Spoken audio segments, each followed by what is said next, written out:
The rejection came without warning, not in the way the old stories described it, not with cruelty or raised voices.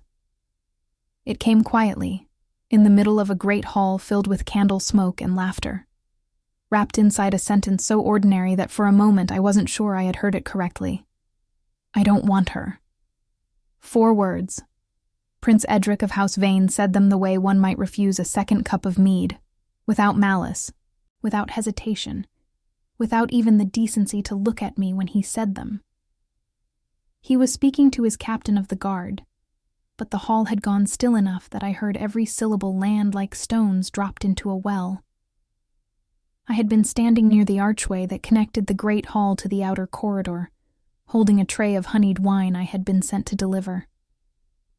I was not a servant by birth, though the distinction mattered little in Vane Keep.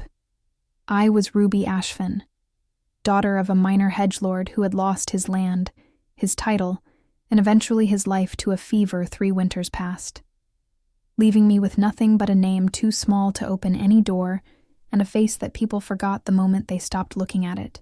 I had brown hair, the kind that couldn't decide if it wanted to be dark or light, and gray eyes that my mother had once called storm-colored in a rare moment of tenderness. I was 22 years old. I had been brought to Vane Keep 6 months ago as a companion to Lady Seren, the prince's younger sister, and in those 6 months I had learned to be invisible. I was good at it. Invisibility, I had discovered, was a skill one either learned quickly in a place like this or suffered for not knowing. But invisibility had failed me that night, because the bond had found me anyway. It happened the moment Prince Edric entered the hall, a sensation I had no words for, like something inside my chest had been asleep my entire life and had suddenly, violently, woken up. It was warmth and recognition and terror all at once, a pull so strong my hands had gripped the tray to keep from swaying. I had heard the elder women of our village speak of it in whispers when they thought the young ones weren't listening. The fated bond between Lycans, the thread that bound a pair together across lifetimes. I had never believed it would find someone like me, a girl with no title, no land, no pack, no lineage worth speaking of. And yet there it was, burning beneath my ribs like an ember refusing to go out. I had looked at Edric across the crowded hall, and for one unguarded moment, his eyes had met mine. He had gone very still. I saw it, the flicker of recognition, the same pull reflected in his expression. He had felt it too. I was certain of it. And then, in the span of a single breath, his face had closed like a shutter pulled over a window. He turned to his captain and said those 4 words, "I don't want her." The tray was heavier than I remembered it being. I set it down on the nearest table before my arms gave out, and I walked, not ran. I refused to run, back through the archway and into the corridor, and then down the servants' stair, and then out through the low door that opened to the inner courtyard, where the autumn air hit my face like a hand pressed flat against my skin. The sky above the keep was purple-black and thick with clouds. The torches along the courtyard wall guttered in a wind that smelled of rain and pine and cold stone. I pressed my back against the outer wall and breathed, just breathed, and tried to understand what had just happened to me. The bond had found me, and the man it had chosen had already refused it, refused me, before I had spoken a single word to him. I stayed in that courtyard for a long time, long enough for the rain to begin. Not a storm, just a thin, cold drizzle that settled on my hair and the shoulders of my gray wool dress and refused to stop. Long enough for the noise inside the great hall to swell and then quiet as the evening wore on. Long enough for me to stop feeling the sharp edge of humiliation and begin to feel instead a dull, heavy thing that settled in the pit of my stomach and did not move. I had been rejected before, by circumstance, by poverty, by the indifferent cruelty of a world that had not been built with women like me in mind. But this was different. This was something I hadn't asked for, hadn't chosen, couldn't explain, and it had been dismissed before it had drawn a single breath. I told myself it didn't matter. I told myself I was fortunate, that a bond with a prince would have brought nothing but difficulty and danger, that I was better off unknown and unclaimed. I told myself all the sensible things a sensible woman tells herself when the world has reminded her of her place. I almost believed them. It was the sound of boots on stone that made me lift my head. The courtyard was not empty. A man stood near the far archway, the one that led to the upper yard and the keep's eastern tower, the part of the castle that I had been told, in my first week, was reserved for the king's personal household. He was tall, taller than most men I had seen in this keep, and Vane Keep was not short of large men, with a stillness about him that was different from the stillness of a man simply standing still. It was the stillness of something that did not need to move to make you aware of its presence. He wore a dark cloak, unadorned, and beneath it a tunic the color of charcoal. His hair was black, threaded at the temples with silver, and his jaw was the kind of jaw that looked like it had been cut rather than grown. He was watching me. Not the way men in halls watched women they found pleasing. Not with hunger or appraisal. He was watching me the way one watches something unexpected, with attention that hadn't decided yet what it meant. I straightened. I had been raised to straighten.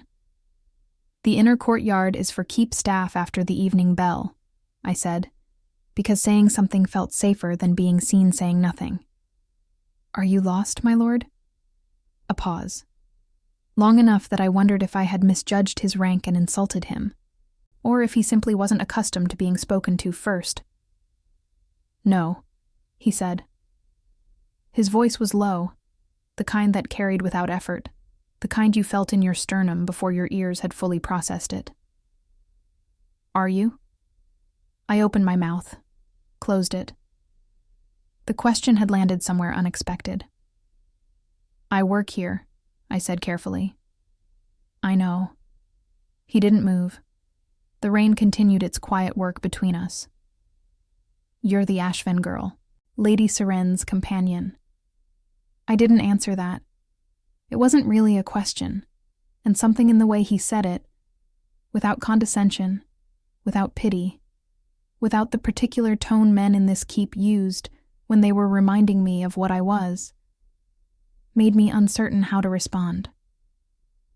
"You were in the hall tonight," he said. It wasn't a question either. My chin came up half an inch. I couldn't stop it. Briefly. Something shifted in his expression. It was subtle, so subtle I might have imagined it. But I had spent 6 months learning to read the faces of people who did not want to be read, and I was quite certain that what I saw in his face in that moment was not pity. It was something older than that, something quieter. He inclined his head slightly, a gesture that I would later understand was not common from this man, not to anyone, and then turned and walked back through the eastern archway without another word. I stood in the rain for a moment longer, watching the empty arch. I had not asked his name, and he had not offered it.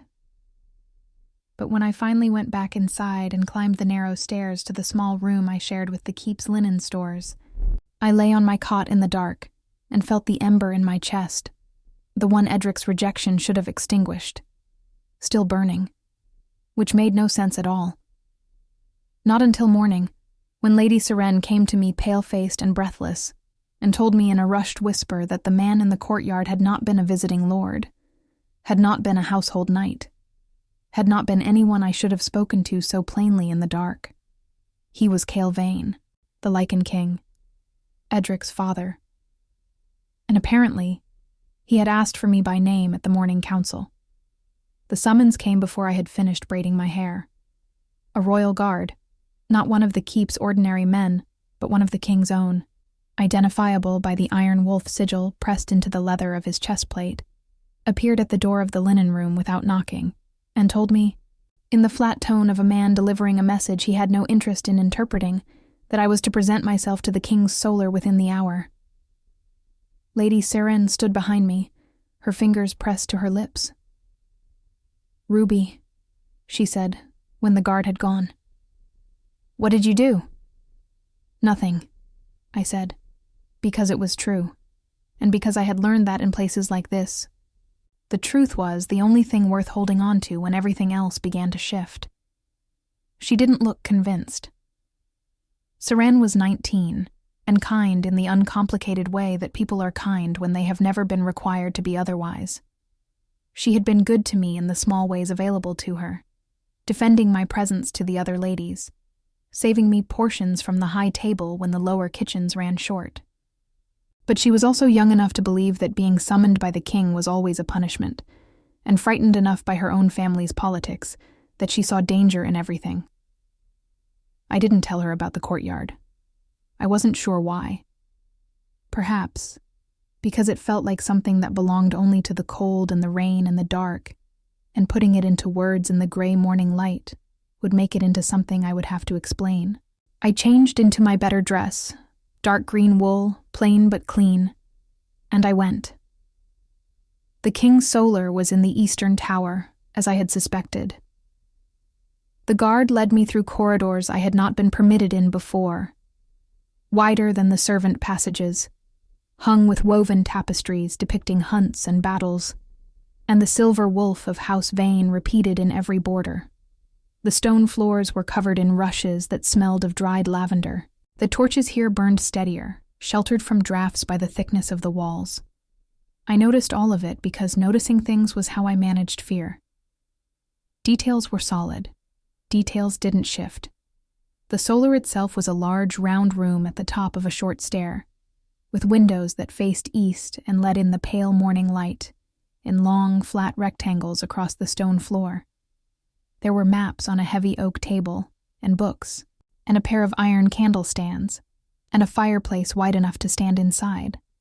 And in front of that fireplace, with his back to me when I entered, stood Cale Vane. He turned when the guard announced me, and then withdrew, pulling the door closed. In the daylight, he was different from the figure I had seen in the rain. Not softer. Nothing about him suggested softness, but more legible. He was older than Edric by perhaps 20 years, though in the way of Lycans, age moved differently on him, settling into his features as gravity and weight, rather than decay. There were lines at the corners of his dark eyes, and the silver in his hair was more visible now, catching the morning light. He was broad through the shoulders, and moved with the particular economy of a man who had learned long ago that he did not need to perform his own authority. He looked at me for a moment before he spoke. "Sit," he said, gesturing to the chair across the table. I sat. I folded my hands in my lap and looked at him directly, because looking away would have felt like surrender, and I was not ready to surrender anything yet. "You're not afraid," he said. It was an observation, not a compliment. "I'm afraid," I said. "I'm simply not willing to let it be the most interesting thing about me."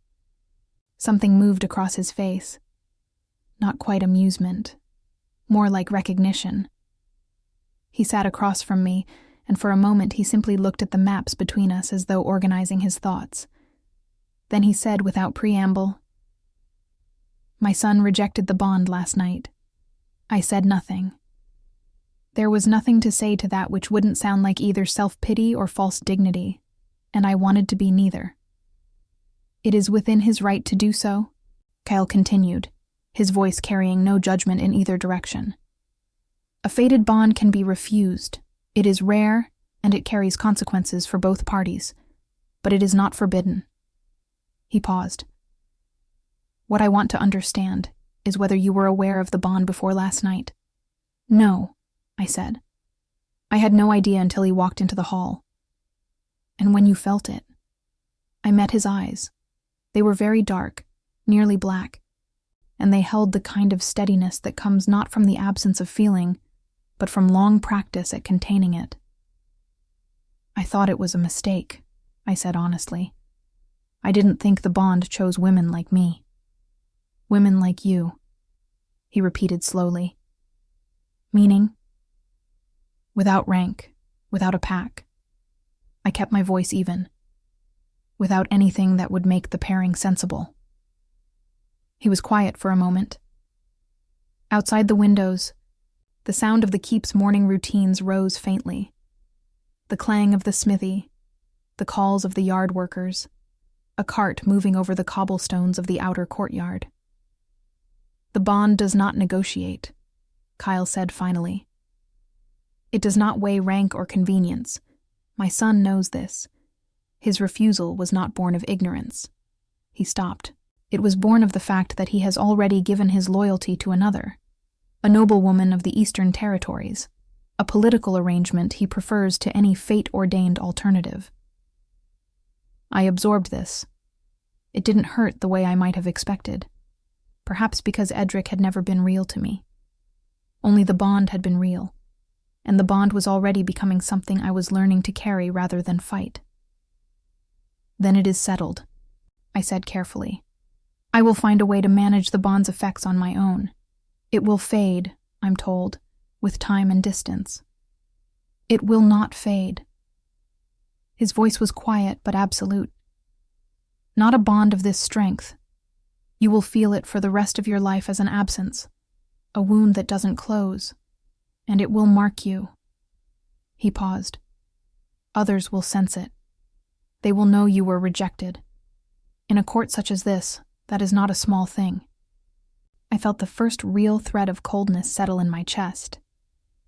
Not because he was being cruel. He wasn't. His voice held no cruelty. But because he was being precise, and precision is sometimes harder to hear than cruelty. "What are you telling me?" I asked. He held my gaze across the table for a long moment. "There is a provision," he said slowly, "that exists in Lycan law. Ancient law, older than the vein line. When a fated bond is rejected, and the rejected party is left unmarked and unprotected, a higher-ranking member of the rejecting family may, if they choose, extend their claim." He paused, and the pause carried considerable weight.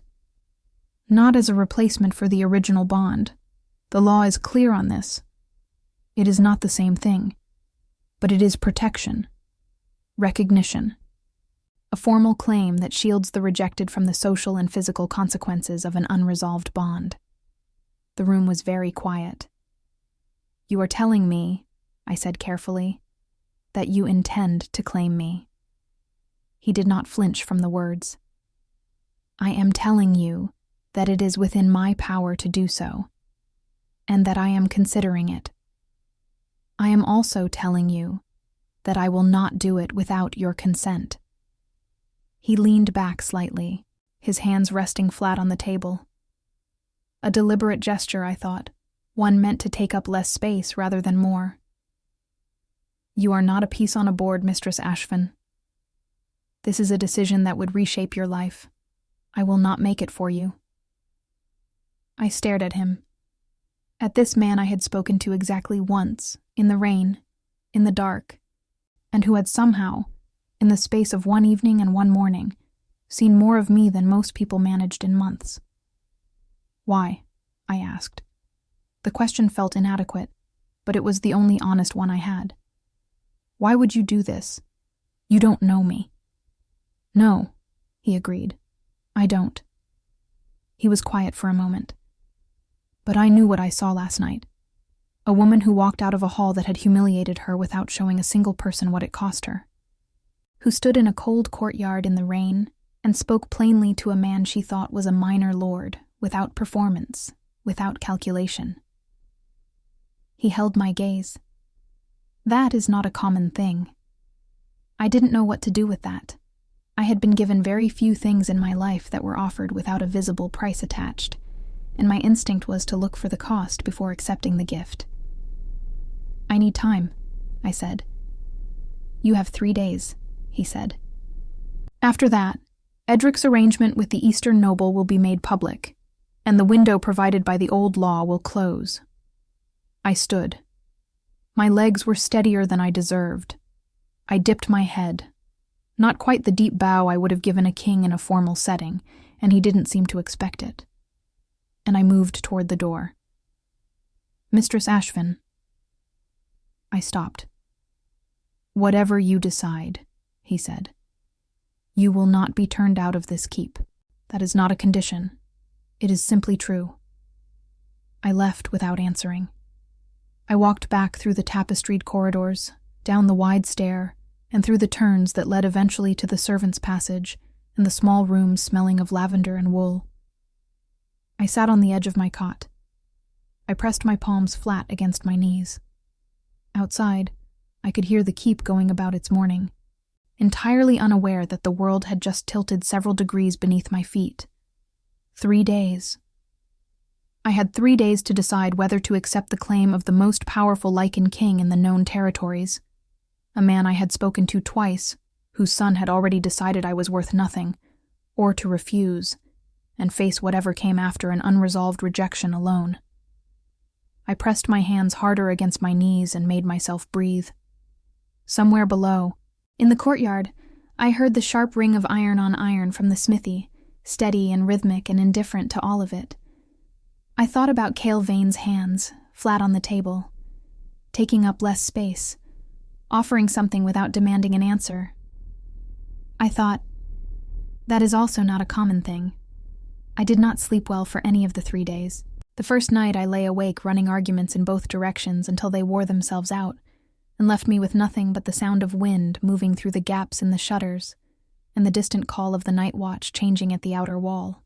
The second day I went about my duties with Lady Serene, mending, reading aloud, walking the inner garden while she fed the keep's ornamental doves, and said nothing of what sat heavy and unmoving at the center of my chest.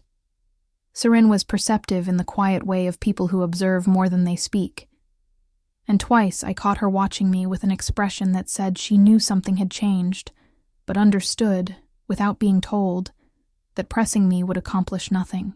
The second night I climbed to the small alcove above the chapel where the stone was warm from the flue below, and sat with my back against the wall and tried to think clearly. The bond with Edric was already changing, not fading. Kyle had been right about that. But shifting, the way a bruise changes color as it settles into the skin.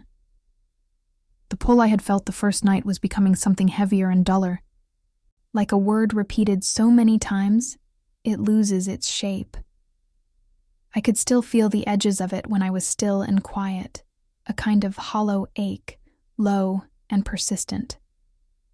The older women in my village had spoken of rejected bonds in hushed, careful voices.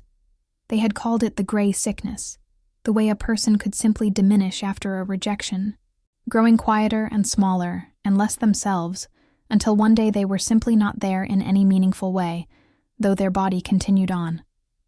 I did not intend to diminish. That, more than anything else, was what brought me to my decision by the morning of the 3rd day. Not fear, not gratitude, not any softness I felt when I thought of a man who had placed his hands flat on a table and told me I was not a piece on a board. I told myself firmly that softness was not a reason to make an irrevocable choice. But the refusal to diminish, that was solid, that I could stand on. I asked a guard to carry word to the King's Solar that I wished to speak with him.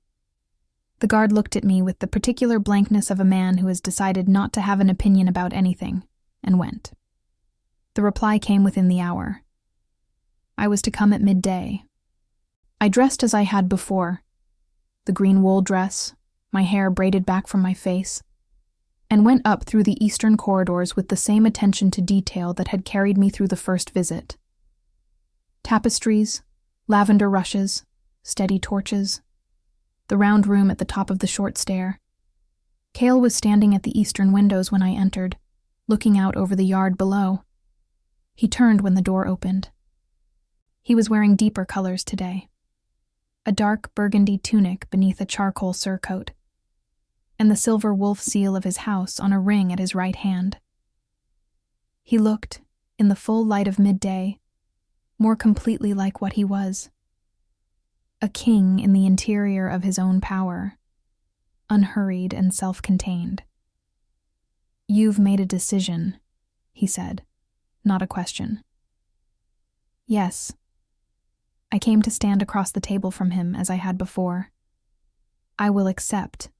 He said nothing immediately. He looked at me for a moment, with that same quality of attention I had noticed in the rain, careful, unperformative. "Tell me why," he said. "Not the practical reasons. I know those. Tell me the real one." I had not expected that. I had prepared for formality, for documents, for the cold architecture of a legal arrangement, not for a question that required honesty. I looked at him and gave it to him plainly, because he had been plain with me, and it seemed the only fair response. Because I refuse to become less than I am, because someone else made a choice about my worth, and because standing still is the same as agreeing with them. He held my gaze for a long, measuring moment. Then he nodded once, slowly, and said, "Good." What followed was not romantic. It was procedural and careful and involved a great deal of witness documentation. The keep's senior scribe, an elderly beta named Oswin, who smelled of ink and moved with the slow deliberateness of a man who had long ago decided that haste was the enemy of accuracy, was called to record the formal claim. 2 of the king's personal guard served as witnesses. The language used was ancient, formal, full of Lycan legal terms I only partly understood, and Cale translated each clause quietly before I affirmed it, without being asked to do so. That small thing, the translating, stayed with me. When it was done, Oswin collected his documents and departed, and the 2 guards withdrew, and I was left standing in the solar with the Lycan king, and the strange ringing silence of something that could not be undone. "There will be a formal announcement at the evening gathering," Cale said. He had moved back to the window. "The court will have questions. There will be those who are displeased." "Edric," I said, "among others." He turned slightly. "You should prepare yourself for the fact that this will not be simple. A king's claim on a woman his son's bond rejected. It will be read in a dozen different ways, none of them entirely comfortable for you." "Were you expecting me to find it comfortable?" I asked. That almost expression moved across his face again, the one I was beginning to think was the closest he came to a smile in his unguarded moments. "No," he said. "I was expecting you to manage it the way you manage everything else." I wasn't entirely sure what that meant, but I decided to take it as something close to a compliment and move on. The evening gathering was held in the Great Hall, the same hall where 4 words had changed everything 3 days ago. I stood at the periphery as the court assembled, watching the careful social architecture of the room arrange itself. The high nobility near the dais, the lesser lords and their attendants fanning out in order of precedence, the keep staff along the walls. Lady Seren found me before the announcement, and positioned herself at my side without being asked, which was one of the kindest things she had done for me, and she did it so quietly it almost didn't register. "Whatever happens," she murmured, not looking at me, "I want you to know I think my father is the most sensible person in this keep." I didn't answer, but I let my shoulder press briefly against hers. Cale entered the hall from the dais door, flanked by his household guard, and the room shifted in that immediate, involuntary way that a room always shifts when a force of nature enters it. He moved to the center of the dais, and the conversations died in rings spreading outward from his presence. He made the announcement in the same voice he used for everything, steady, unadorned, requiring no amplification. He stated the facts of Edric's rejection and the invocation of the ancient provision, named me by full name, Ruby Ashfin, not the Ashfin girl, not Lady Seren's companion, and declared his claim formally before the assembled court. The silence that followed was the particular silence of a room full of people deciding simultaneously what they were allowed to feel. I watched Edric across the hall. He stood very still, his jaw tight, a muscle working near his temple. The woman beside him, tall, dark-haired, dressed in the Eastern style, touched his arm briefly, and he did not move away from her touch, but he did not look at her either. He looked at me. It was the first time we had looked directly at each other since the night of the bond. I had expected anger in his expression, or contempt, or the cold dismissal of a man who had already filed me away as irrelevant. What I saw instead was something more complicated and less comfortable. Something that looked, around the edges, like the first faint shadow of a question he hadn't thought to ask himself until now. I looked away first, not because I was afraid of him, but because he no longer had any power over what happened next, and meeting his gaze felt like handing him importance he hadn't earned. When I looked back toward the dais, Kyle was watching me, not with the possessive satisfaction of a man who has acquired something, not with the political calculation of a king reviewing a move on a board, with something quieter than either, something that looked, around its own edges, like the same kind of question. I became aware in that moment that I had accepted protection and legal standing, and I had accepted it from a man I respected for his plainness and his precision, and his hands lying flat on a table. But the full weight of what that meant, what living inside the claim of the Lycan king would actually require of me, day by day, in the middle of a court that was already beginning to murmur, had not yet made itself entirely clear. The hall was beginning to find its voice again. A low, complex, many-threaded sound rising around me like water. Serene pressed her shoulder against mine once more, steady and quiet. I kept my feet where they were, my chin level, my face as composed as I could make it. But beneath my ribs, where the gray ache of Edric's rejection still lived in its diminished form, something else had begun, faint, uncertain, entirely unwelcome in its timing. A new kind of warmth, spreading slow as firelight across cold stone. I told myself it meant nothing. I was already beginning to suspect I was wrong. The weeks that followed were an education in what it meant to be visible. Before Cale's announcement, I had moved through Vane Keep like water through cracks in stone, present but unnoticed, filling whatever space was left after everyone else had taken theirs. Now I was looked at, constantly, openly, with the particular intensity of people who have decided that a woman is a problem to be solved, rather than a person to be understood. The noble ladies were the most deliberate about it. They did not speak to me unkindly, not directly, not where it could be repeated.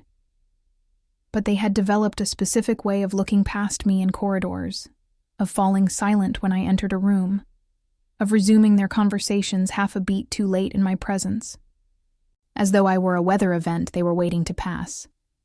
Lady Mira of the Northern Territories was the most skilled at this. She was perhaps 30, with copper hair and the kind of beauty that had always been useful to her. And she had been, Seren eventually told me in a carefully lowered voice, one of several women who had, over the years, positioned themselves hopefully within Cale's orbit without success. I understood then the particular temperature of her silences when I passed. I did not engage. I had not survived the last 3 years of my life by fighting battles on other people's chosen ground. What I had not anticipated was Edric. He did not confront me. Not directly, not loudly. He was too careful for that, or perhaps too proud. But he began appearing in my peripheral vision with a frequency that could not be entirely coincidental. At the entrance to the inner garden when I walked there with Seren, in the corridor outside the hall when I was returning from the kitchens once, and this was the one that stayed with me, standing near the window at the end of the long gallery on an afternoon when I had gone there specifically, because it was always empty. He stood with his back to me when I entered, looking out over the outer ward below. I stopped. He turned. We looked at each other across perhaps 12 feet of cold stone floor and dusty afternoon light. "I'm not following you," he said. It was the first time he had spoken to me directly, and he sounded, to my genuine surprise, almost embarrassed. "I know," I said, because I had decided to take him at his word until he gave me reason not to. "This gallery is emptier than it looks." A pause. He was, in daylight, younger looking than I remembered. There was something unresolved about his face, as though certain things had not yet finished settling into it. He had his father's coloring, the dark hair, the dark eyes, but without the weight behind them. A sketch of the same features rather than the finished work. "I didn't know," he said. "That night. I didn't know what you were feeling." I was quiet for a moment. You knew what you were feeling. His jaw tightened. It's not simple. I know it's not simple, I said. Feelings rarely are. But your choice was simple. You made it in 4 words and you didn't look at me when you made it. He had nothing to say to that. I watched him not have anything to say to it, and I felt, not satisfaction exactly, but the clean, uncomplicated clarity of a thing that has been named accurately. I hope you're content with the arrangement you preferred, I said without cruelty. I mean that honestly. And then I walked back out of the gallery the way I had come in, and I did not look back, and the ember that had burned beneath my ribs for weeks did not flicker even slightly. What surprised me was how little I felt, walking away from him. What surprised me more was what I felt later that evening. Cale had established a new pattern in the weeks since the announcement, quiet and consistent. He sent word each evening through Oswin the scribe that I was welcome to join him in the solar if I wished, and that there was no obligation attached to the invitation. 3 or 4 evenings out of 7 I went. The others I spent with Seren, or alone in the alcove above the chapel, and no comment was ever made about the evenings I didn't come. That was what made me keep going back. In the solar we talked, at first about practical things, my position in the keep, which had shifted considerably now that I was under a formal claim, and required a different kind of accommodation than a companion's room full of linen stores. I was given a chamber in the eastern wing, small but private, with a window and a fireplace and a rug on the floor that was not new, but was warm. Then we talked about less practical things. About the keep's history, which Cale knew the way some men know the backs of their own hands. Not with performance, but with the ease of something lived in, rather than studied. About the winter coming, which was expected to be severe. About a book I had found on the shelf in my new chamber, an old collection of Lycan territorial histories, which I had been reading in the evenings, and which had raised a number of questions I hadn't expected to find myself wanting to ask. He answered my questions without condescension. He was interested in the questions themselves. What they revealed about how I thought, I suspected, more than in demonstrating his own knowledge. One evening, perhaps 4 weeks after the announcement, he said, "You're angry at my son." I had been looking at a map he had unrolled, Northern Territories, trade routes marked in faded ink, and the directness of it made me look up.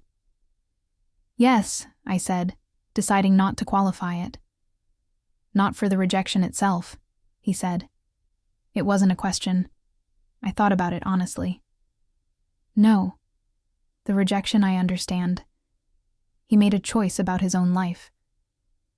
I looked back at the map. I'm angry at how it was done. The 4 words, not looking at me. I paused. Being rejected by fate is one thing. Being made invisible in the same moment is another. Kyle was quiet for long enough that I looked up again. He was watching me with an expression I hadn't seen on him before. Not the contained steadiness I had come to recognize as his default, but something with more texture to it. Something that looked, around its edges, like a kind of grief he was not going to explain. "You remind me," he said slowly, "of someone who taught me the same lesson many years ago." He stopped. The cost of looking away from someone who deserves to be seen. I didn't ask who. The tone of it told me the answer lived in a part of his past that was not yet mine to enter, and I had enough respect for the weight of it not to push. "Did you learn it?" I asked instead. A pause. "I am learning it," he said. "It is apparently the kind of lesson that requires repetition." I held his gaze across the candle-lit table and felt something shift in the air between us. Not dramatically. Not with any of the electric force of the bond I had felt for Edric. Something slower. Something that moved the way seasons move, in increments too small to observe directly but undeniable when you looked back and compared where you were to where you had been. I looked away first, back to the map. But I was aware, in a way I hadn't been before, of the distance between us across the table. and of the fact that it felt different to me than it had a month ago. Smaller, and at the same time, somehow more significant. It was Oswin who told me about Edric's formal betrothal announcement, made at a small council meeting I had not attended. The Eastern noblewoman's name was Lady Vessa, the daughter of a territorial lord whose allegiances had been uncertain for years, and the match was, from a political standpoint, considered a consolidation. Oswin delivered this information in his characteristically neutral tone while setting down papers for me to review, as though he were reporting on weather conditions. "Thank you, Oswin," I said. "Of course, my lady," he said. And that was new. The my lady, quiet and unemphasized, delivered as though it had always been true. He gathered his inkpot and his spare quills and departed. I sat with the papers in front of me and the title still ringing faintly in the air. My lady. I had been Ruby Ashfin, nobody's daughter, a companion, a girl with storm-colored eyes that people forgot the moment they stopped looking. And something was changing. Not in the dramatic, visible way of announcements and formal claims, but in the slower, more permanent way of a person who has begun to take up the space they were always meant to occupy. That evening, I went to the solar. Kyle was at the table when I arrived, reading by candlelight, and he looked up when I came in with an expression that settled immediately into something easier. The way a face settles when the person it belongs to is genuinely glad to see you, without needing to perform it. "Oswin told me about the betrothal," I said, sitting across from him. "Yes." He set down the document he had been reading. "Are you all right?" The question was direct and unadorned, the way all his questions were, and it deserved the same in return. I considered honestly before I answered. "Yes," I said. Surprisingly. He held my gaze.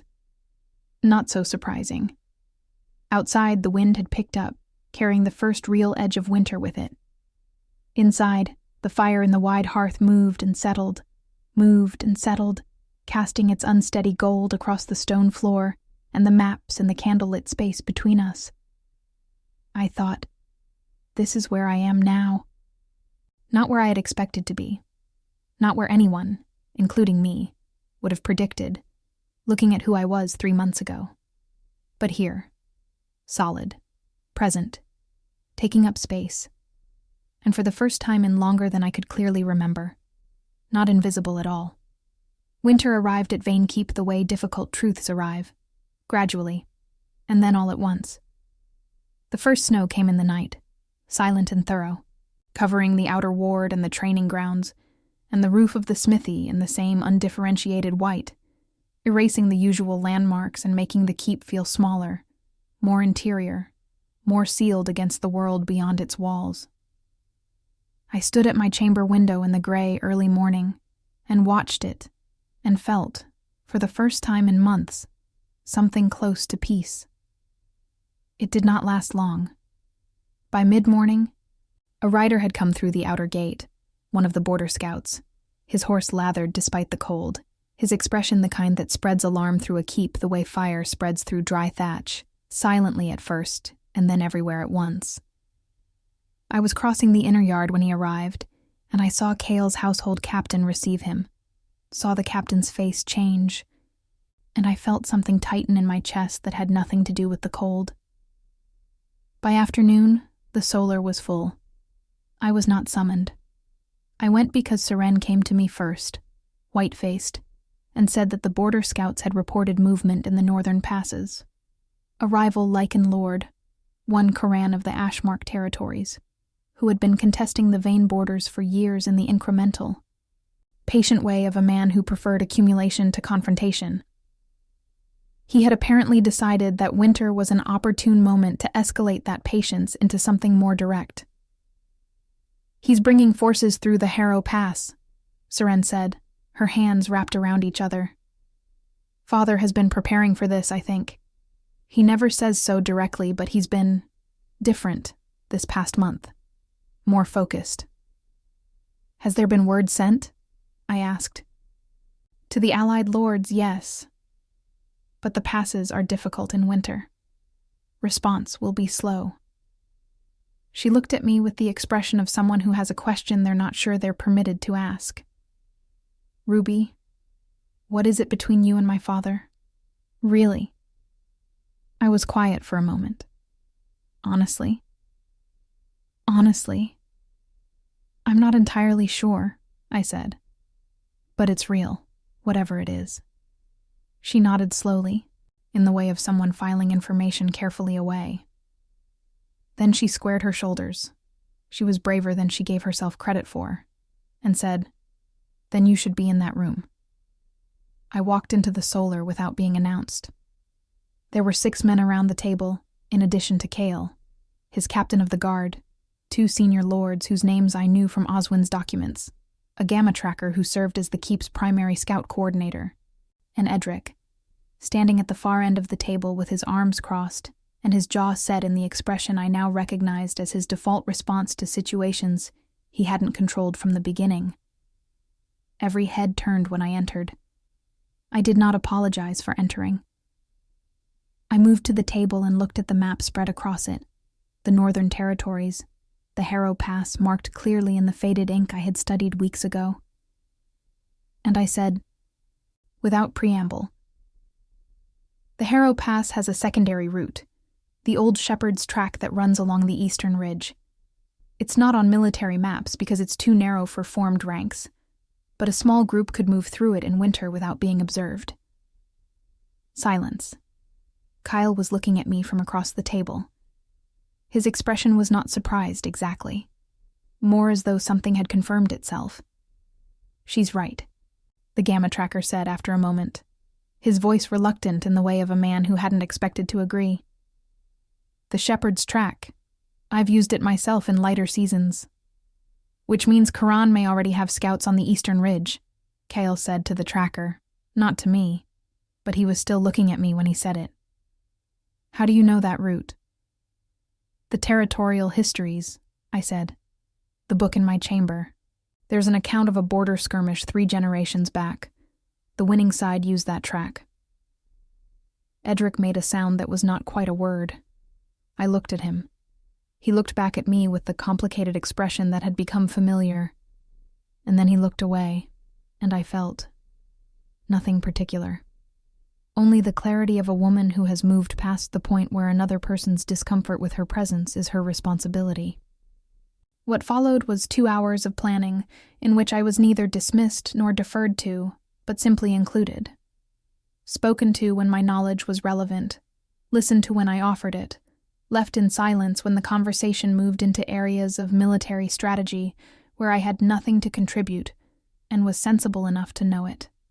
It was the most honest professional courtesy I had ever been shown in a room full of powerful men, and I was aware, in a distant way, that this was because of Cale. Not because he had instructed anyone to include me, but because he himself treated my presence as unremarkable, and in this room, his lead was followed. By evening, a small team of the Keep's best scouts had been dispatched to the eastern ridge. By the following morning, they had returned with confirmation. Corin's advance party had indeed sent men through the Shepherd's Track. But slowly, cautiously, not yet in force. The confirmation had bought the Keep perhaps 4 days of preparation time that they would not otherwise have had. It was Oswin who told me this, again, in his neutral way, while delivering morning correspondence. And then he said, as though it were a minor administrative note, "The king asks if you will join him this evening. He specifies that it is not a strategic meeting." I looked at the old scribe. He looked back at me with the faint, patient expression of a man who has seen a great many things in a long life and has made his peace with all of them. "Tell him yes," I said. The solar that evening was quieter than it had been in days. The fire was built high against the cold, and the maps had been rolled away. And there was wine. Actual wine, not the watered kind served in the hall, in 2 cups on the table. Kyle was standing at the window when I arrived, as he had been the very first time. He turned when I entered, and his expression did the thing it had been doing for weeks now, settling, easing, becoming something less guarded than his public face. We sat. We drank the wine.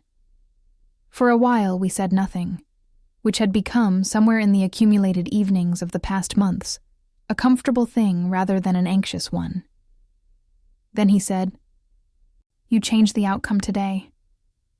"The book changed the outcome," I said. "I only read it." "Ruby."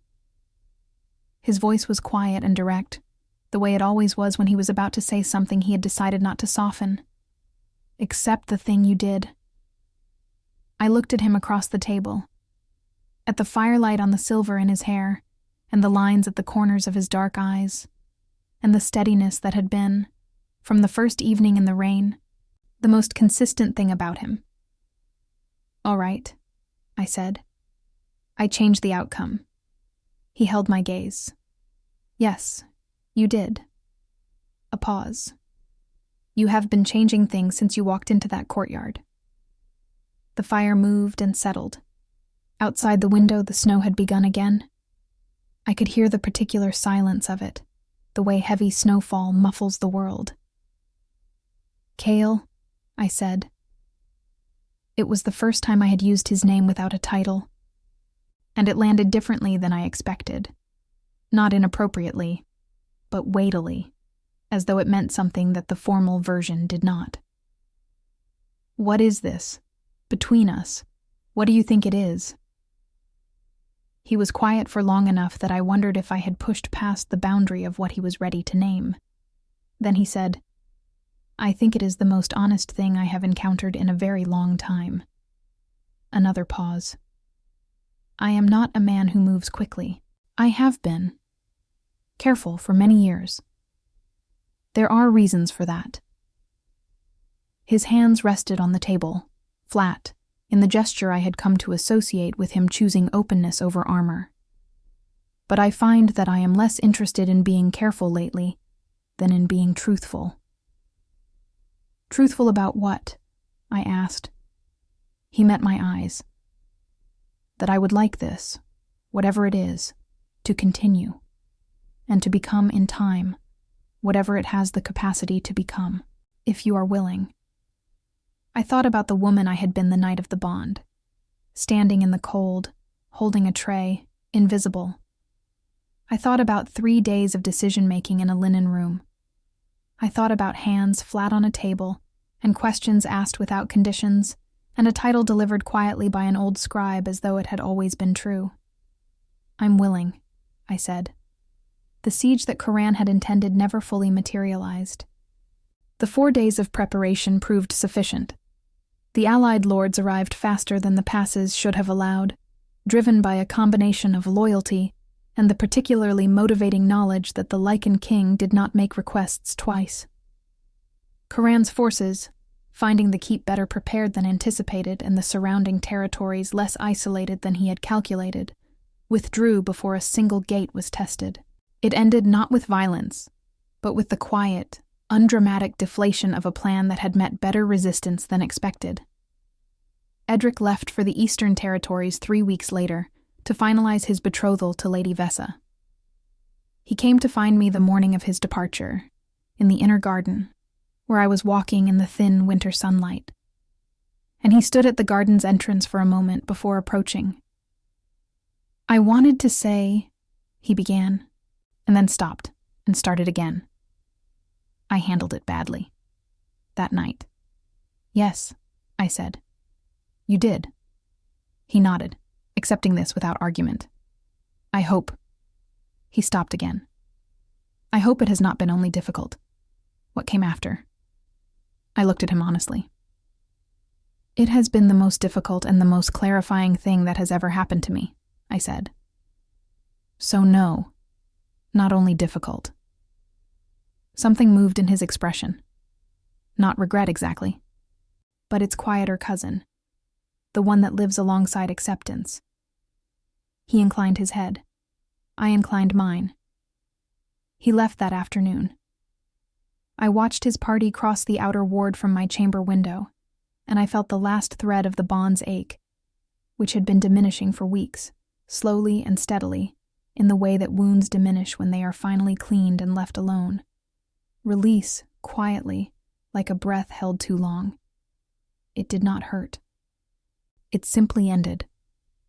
Spring came to Vane Keep in increments, first as a smell in the morning air, then as a softening of the light, then as the first tentative green along the inner garden walls. Seren grew louder and more herself as the cold retreated, her laughter returning to the corridors in the easy way of someone whose natural state is warmth. Oswin delivered the formal documents on a morning in early spring, when the solar windows were open for the first time in months and the air coming through smelled of thawing earth and pine. I signed where he indicated. Kyle signed beside me. Oswin collected the documents with his characteristic unhurried care. And then he looked at us both over the tops of his papers, with the expression of a man who has been alive long enough to know when something is right, and said simply, "Congratulations, my lady. My Lord King." And then he left, pulling the door quietly behind him. Kyle looked at me across the table. Our table. The one with the maps and the wine cups and the accumulated weight of every honest conversation we had built our way toward. And what was on his face was not the contained, careful steadiness I had first learned to read in the rain. It was simpler than that, and considerably harder to look at directly, the way bright things are hard to look at directly. I looked at it anyway. "You are not invisible," he said quietly. "You have not been, for a long time." I thought of storm-colored eyes that people forgot the moment they stopped looking. I thought of a girl who had learned to be invisible, because the alternative had seemed like too great a risk. I thought of all the small, accumulated moments in which a man had looked at me, actually looked without looking away, and waited for me to be exactly as much as I was. "No," I said. "I'm not." He reached across the table and his hand covered mine, not possessively, not dramatically, simply present, simply warm. Outside the open window, the keep went about its morning, the smithy, the yard, the doves that Seren kept in the inner garden, the steady human noise of a place where people lived and worked and argued and made do. The world, continuing. And inside it, solid and unhurried, and entirely certain of itself at last. The two of us, beginning properly from here.